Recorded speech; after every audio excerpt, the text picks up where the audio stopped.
Hello and once again welcome back with my new video. आज चाहिँ हामी फिसिङको लागि नयाँ स्पोटमा आएको छौँ, भ्यालेटा पछाडि।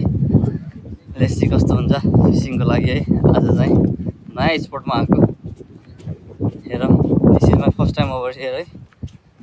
ल एकजना चाहिँ उहाँबाट माछा मार्दै आइरहेको छ। हेरौँ आजको फिसिङ कस्तो हुन्छ। सिन चाहिँ बवाल छ, छाल पनि धेरै नै छ है। लेसी कस्तो हुन्छ जोडिनु।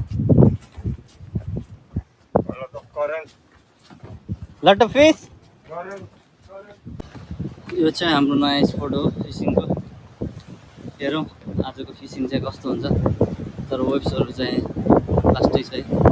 आज माछा मार्न गाह्रै छ जस्तो छ।